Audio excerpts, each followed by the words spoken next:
before you know it, you've got a much more compact logo, a bolder logo, one that really stands out.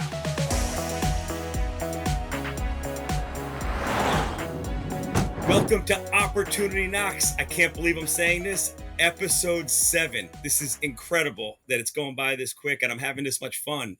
This is awesome. Thank you guys all for listening and watching and following me on this journey as I build businesses in 2024.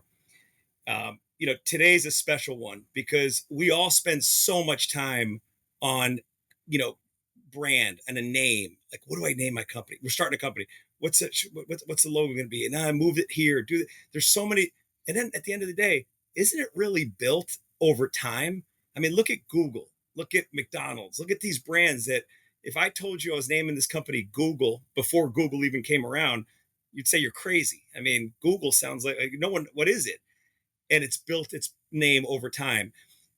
No one taught me better than this than our guest today. He's a really good friend of mine, but on top of that, he's a genius, this guy, when it comes to branding and positioning the brand and stuff. So even though today is technically the solo day of me just doing it by myself, I said, Mike, I'm going to need you. I'm like Joe Torre calling him in from the bullpen. I said, I need a reliever here. And he literally saved my day. Let me give you the backstory before I introduce Mike. So as I'm building this home service business, which I've talked about, and I said, you know what? Ultimately what I'm doing is I'm consolidating, I'm organizing a very fragmented industry, right? With this platform, this technology. And I came up with the name One Home Service, and I showed, a couple people and I don't like it. One, that's the name that, and I don't know if you don't know what you don't know. And branding and coming up with a name, it's just not my strength, but one of the things that I think we're going to learn through this journey is we're not good at everything. And if you can identify what you're not good at and audible that and say, hey, you know what? I'm gonna find somebody who's good. It goes back to the network. This is why your network is so important. I literally made a call to Mike a couple days ago and told him, here's what do you think about this? And I always thought Mike's background was in production, film, and it turns out he's got an incredible resume. Mike was the vice president of marketing and creative for NBC. I mean, he's a rock star. And I always knew that, but I just thought he did something else. So when I started telling him this, he was firing back with these like incredible, I'm like, man. And then all of a sudden he drove to my house and that without an invite, he said, I'll help you out. That's the kind of guy he is. So with that, I want to introduce Mike. Mike, so glad you're here, man. Hey, man. You're saving me, brother. No problem. I'm glad to be here. I'm a fan of what you're doing so far. I've been listening and watching, and I think this is great. So, awesome, man. Thank you. And look, it's all about collaborating and working together. And I know you're a big believer in that. And I really thank you for coming out and doing that. So let's take us through the process and going back to what I was doing, which is figuring out what's the right name. And by the way, the first guy that I hired, Mike, was online. I found a freelancer. And I said, here's the business. And I laid it out, I kind of wrote a paragraph and said, here's what I want to do. And the first design he sent me, I said, this is great, because again, I'm not sure what I'm looking at. So either way, I also didn't want to waste too much time on this process and say, I got to get this thing started. I'd like to know when I showed it to you, what was your thought of it and what'd you think about it? And then from there, was it like, what, this is good. We got to change this completely. You're going the wrong way.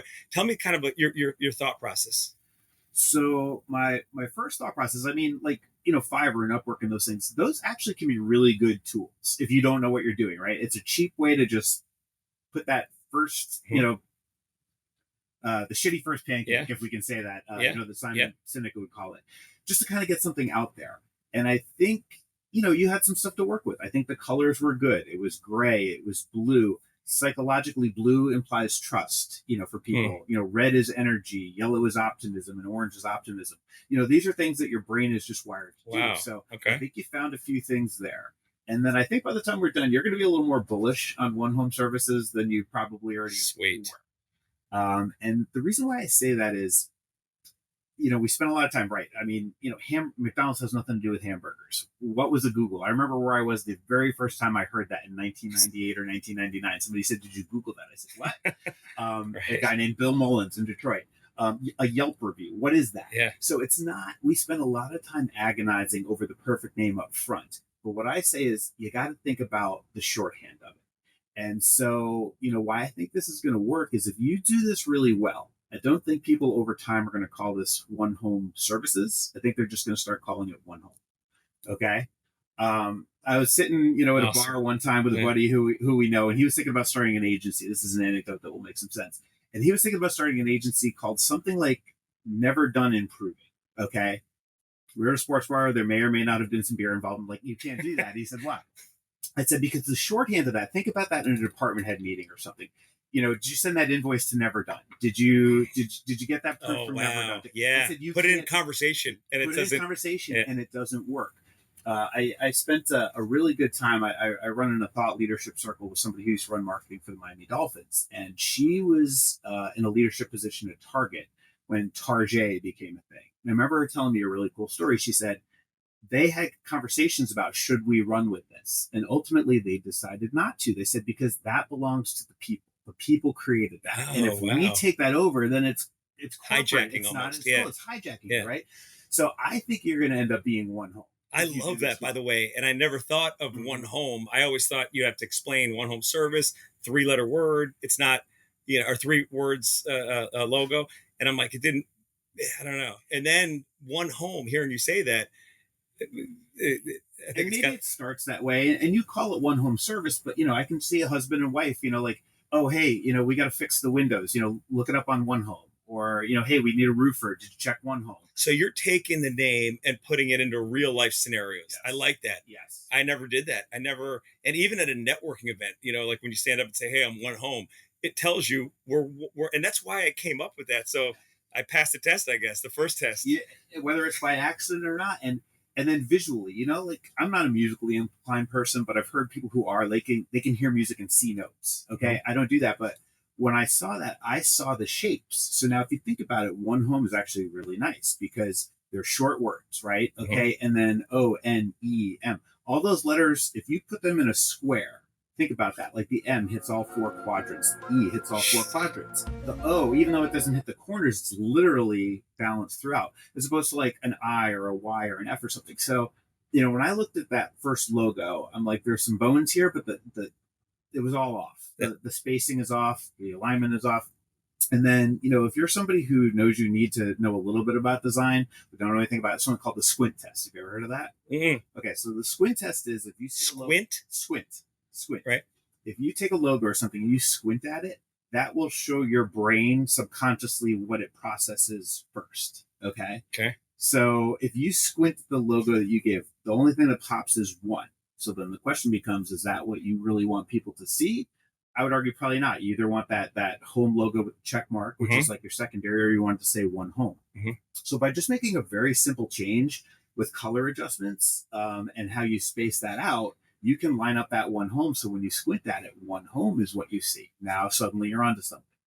But then awesome. I was also thinking, how you can line up some shapes. And for people who are watching this, you'll be able to see it. We'll put it on the screen. If you take the number 1, there are some ways to just, kind of morph the 1 into the home. And before you know it, you've got a much more compact logo, a bolder logo, one that really stands out. So let me ask you on that, because that's something that I thought about as you're talking about the actual number 1, right? Mm-hmm. So the number 1 with a domain, how do you play that? Like, is it important? Are you saying that that's a variation of the logo would be the number 1? It's kind of built in there. Okay. So it's like there's 2 ways to do it. Like if you took just say the left edge of an H, right? What if you just put a little 1 out there and then the rest of it is out there? And and we'll see this on screen. You're going to see it's a lot bolder. It looks very, very cool. So what I get confused is that and McDonald's just with an M is a perfect example. You see the M and that's or the Nike is but I don't know if it's not good. I don't think, but I always think about it's got to be the domain. I don't want people to not know it, but it doesn't, right? You see the logo, it's like that's that company. It's One Home or whatever the URL is, right? It's what you're talking about is called the secondary mark. Okay. So like that, the Nike swoosh, the swoosh would be the secondary mark. Google, they just use the G. That's called the secondary mark. For yours, it would be that home with icon. the one. Oh, so okay. Like and that would be on like Facebook, on like Facebook, your app icon. I mean, Got your it. app icon was kind of done for you already, right? Or your favicon. If you type in a URL, it's you could still spell out what on your domain and whatnot, like yeah. That. But it's a secondary one. It's called. Okay. Called the secondary Didn't mark, know that, because you need a horizontal mark, because there's going to be places where a horizontal logo where your logo appears horizontally. You need a vertical because there's going to be some times where you need to stack it, and then you need what's called the secondary mark. Or like think of your favorite sports team, right? I mean, like the any logo that would be exactly like their secondary mark. So by the way, when you were explaining that stuff and you were going deep into that, which was amazing, you ever seen that meme where the guy's counting like fractions and it like the numbers are coming up? Yeah. That was me. Yeah. I'm going, what the hell is he talking about? That's good stuff. Now, a lot of that, I mean, you talk about McDonald's, and like those have crossed over. They're in the cultural zeitgeist right now. So you know what that is like their secondary mark became their primary mark, but for companies that are just starting out, that's what that would be. So awesome. You got it. And then you build it over time. I mean, these are companies that are 50, 60, 80 years. I mean, exactly it's not right. like a... Exactly right. Yeah, that's great stuff. Now, let me just take you back too. So at that time, I hired this freelancer, came up with this. I knew I was a couple months out before. So it was good. It was actually good that I did it, just to see something instead of like no logo at all, or just like I saw the logo as I was talking to my developer and building this. It kind of inspired me a little bit, if you will, So just having that was good. But at the end of the day, I didn't have brand guidelines. I didn't know what, and how important is that? And then I'm going to tell you what I did. Again, I might have done it backwards, but that's why, again, you're here with the Superman cape to save the day. But I basically put out on Fiverr. I found a branding guy, and I put it out there, and he basically, I said, here's what I had before, here's what I want, and then I shared that with you. What he came, some unbelievable slow. I like how like some of the names maybe didn't work, but a lot of the work he did was good. But again, I feel like I'm all over the place with the brand, right? How much of a mistake is that? If somebody's starting a business and they're listening to this, what's the right way to go about, because I know it's not the way I just did it, and that's okay. But what's the right way to do it? Is it to start before you do anything? Is find a name and a domain name and then start or is it to work with a brand, somebody like you who knows and how to do this? And can you walk us through that process? Yeah, I mean, I don't think there's a silver bullet answer, because I've done it both ways, right? Sometimes the logo pops in the visual. Other times here's the thing. You always got to start with what problem am I solving and who am I solving it for, right? And work backwards from that.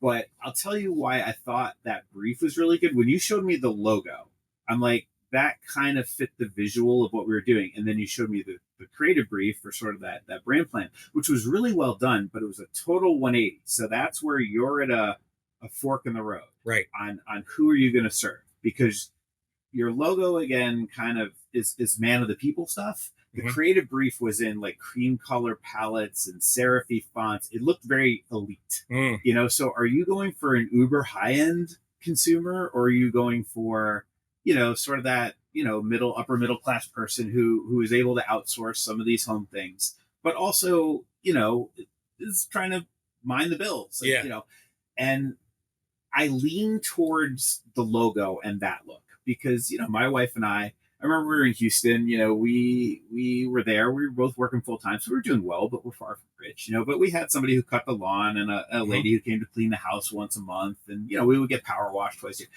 Like, where do we get a staff from? All of a sudden, all these people in this. But exactly. But, it was we're very average folks. And I think you also have to keep in mind on the back door, when people come into your app, what are most of your roofers and pool cleaners and landscapers? They're going to look more like the logo than the creative.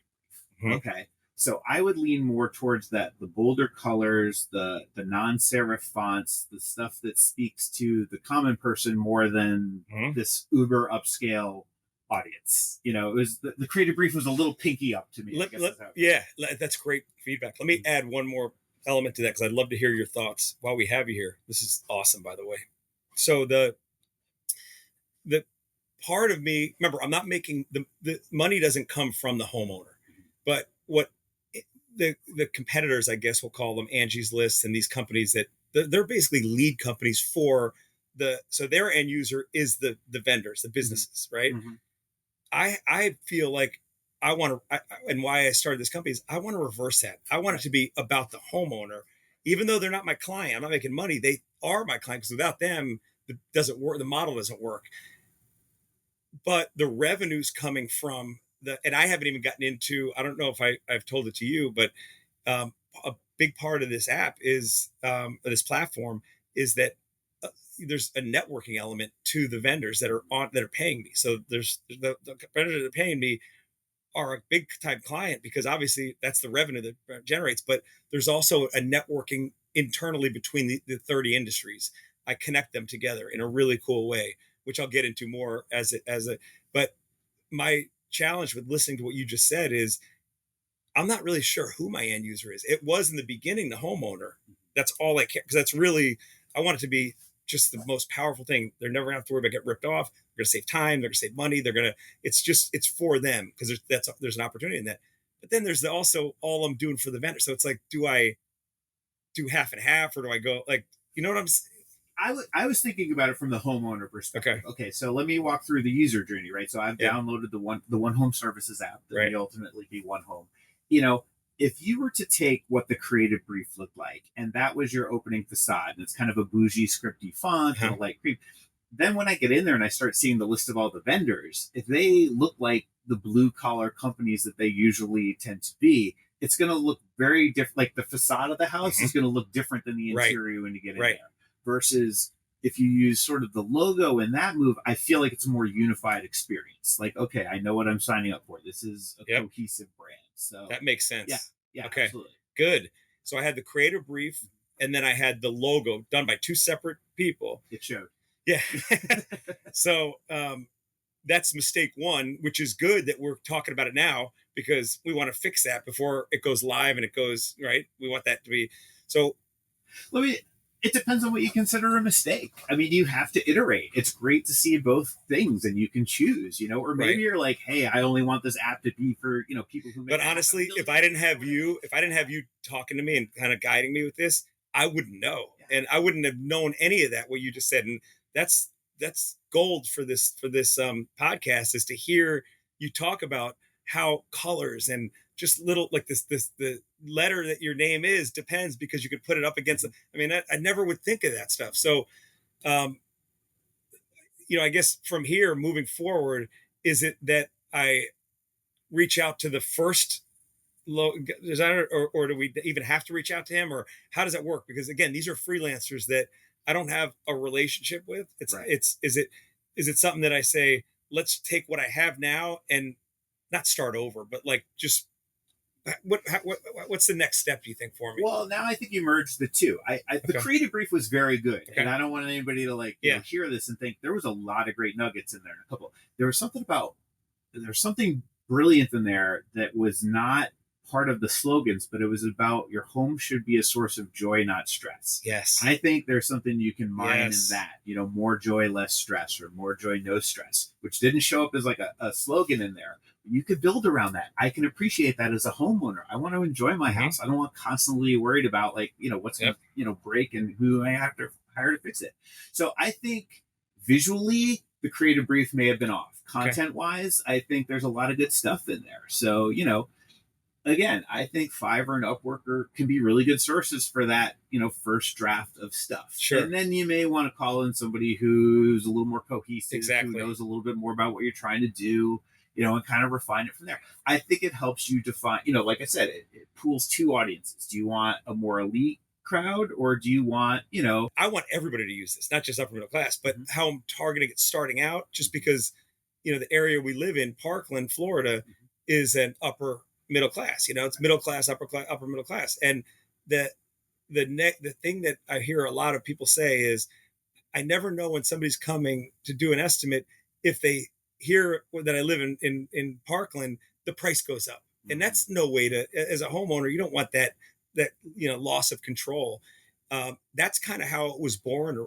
The idea originally was through that having control of your. And it's funny when I asked the original logo guy, I said, control is a big word, because you're gaining control of your home. You don't have to, like you said, I got a staff here. What the heck? I've got all these people working. Yeah. And I mean, knowing who you are, knowing who we didn't grow up, we worked hard to get what we have. I don't think I'll ever get to the point where like, I'll just write a blank check. I tend to like, the concept of this is for people who are still cost conscious. Sure. Yeah, I can outsource, I can make better use of my time than whatever, mowing my own lawn or fixing my own faucet. But I still care. I still want a good deal. I still, money matters to me. I still want to send my kids to college. Like, to me, that's your crowd. That's and right. If that's the case, then, and it sounds like we're talking through that. Yeah. This is how you iterate. This is how you find out who your audience is, which then works into all sorts of stuff. Because I also do, targeting, and then where you're going to market it. You're going to do it on connected TV or OTT or, Facebook or Google Ads. You can set all those parameters on how you want to target it based on where they live and their income levels and all that stuff. That all becomes part of the equation. So that's a perfect segue to the next thing. So we're talking about brand and, logo and name and all this stuff. We spent a lot of time on that, which I'm glad we did. But your background is in digital. It's running a digital team and doing that. So you understand that part of it. The first part is your brand, your identity. And then the second part is distribution, right? Mm-hmm. How do you get it out in front of the right people? And, to answer your question about where home service is going to start and how we're going to do it, I'm going to do grassroots to start. I have a lot of relationships here. It's in Parkland.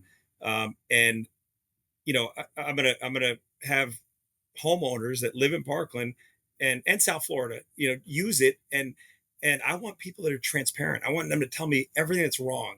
Of course, I want to hear some good stuff too, but it's okay for the first month to hear all the bad stuff, because that's how you get better, no different than the logo that I did. You can't improve something if you don't know, how to improve it. So that's the part where I really want people, everybody who's involved in watching this and watch this journey, to just download the app, sign up and use it when it's available. It's going to be one home, by the way. I'm excited. And we're all going to know it as one home. But I'm excited to see. Can you show me a little? Let's take a little peek. Let's do it. I'm getting excited here. All right. So here's what you had, and you do it on your phone, or I'm on my phone. But we'll put this up for you on the screen. Okay. Yep. So as you can see, if you squint at that, what do you see? One. We see one, right? Yeah. So if that was your goal, great. But I would argue you want one home. Yes. Right? And then you can even see how the spacing is a little off on the home services. Yes. It's not there. So now, even just taking the exact logo you had. Oh my gosh. Okay? So now you move one home to one thing, and you make that the same color as the blue. Yeah. It's more pleasing to the eye. Yes. Service spaced out below. Okay. And you still have your icon. Or, what I was saying, there are other ways to. Wow. I like that. Your icon. Now, again, the O, the N, the M, the E, those are all levers that space out really well. Okay.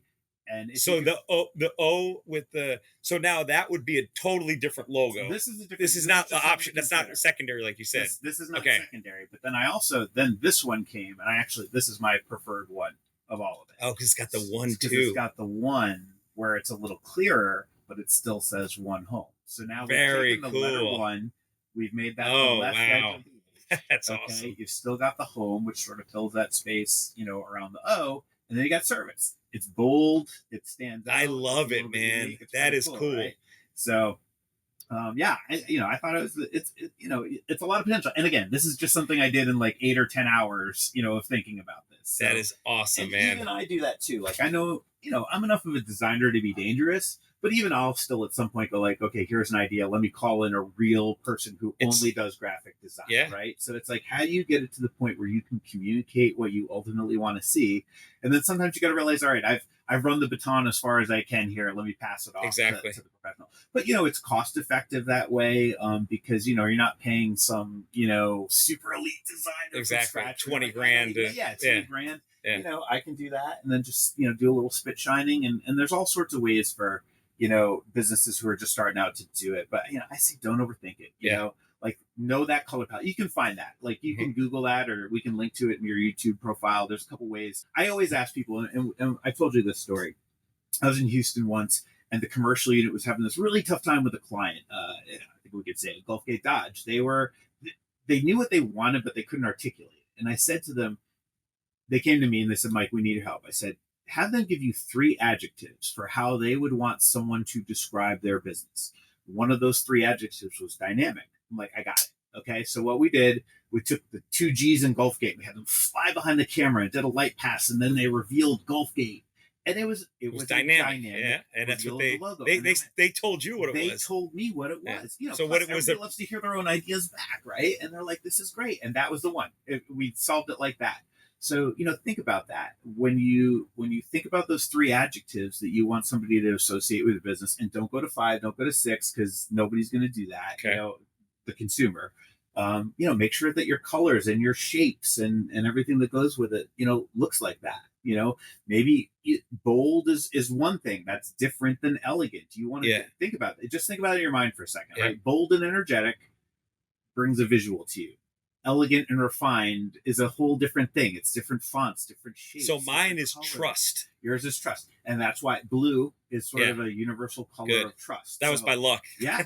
Well, that's what I'm saying. I think you stumbled onto a few good things. So I know you're kind of like, I just kind of made it up. And I don't think it's that good. I think it's better than you think it is. Awesome. And, I looked it up. And there are easy ways to search for trademark. And you have a lot of trademark ability. It's called the TEST, the USTO test database. You can Google, and you can do a basic search on what's out there. So if you're a new business and you're thinking about doing it, anybody can look USTO?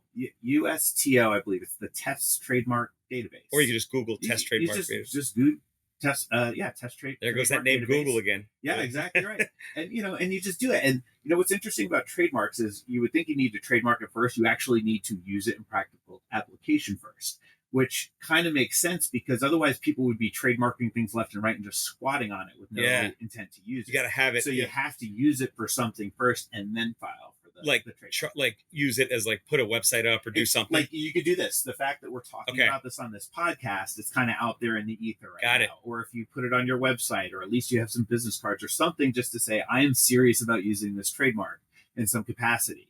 Because remember, people used to do that with URLs all the time. They would just squat on some URL in hopes that one day somebody would go, oh my God, they're going to pay me $30,000 for this because, I bought some TigerWoods.com. TigerWoods.com. Exactly right. So it's the same thing with trademarks. Yeah. Let me tell you, man, this is amazing. These 30 minutes have been incredible. Actually, back up. It's been about an hour and a half for Mike, because he helped me with the lighting too. On top of that, what a great guy he is. So, Mike, where can people find you at, man? I mean, is it online? Your business is VanburyMedia.com. You can find me there. I love talking about this stuff. So, free advice whenever it comes. You can look me up on LinkedIn. You got to get you on a pod. You get your own podcast going too, man. I got a studio on wheels if there you need you go. Oh man, you're more than welcome to use this. Man. Life, giving the spotlight to others. So I'm glad you're here, and I'm here to help, and I hope you help me back sometime. For sure, man. Always count on me for that, man. That goes back to what we talked about in the last one, which was giver's gain. Networking doesn't work if you just think about yourself. It's always about how to give and help others. And Mike's a testament to that. And man, I appreciate you much, man. Thanks, my man. You got it. All right. And that concludes this episode of Opportunity Knocks.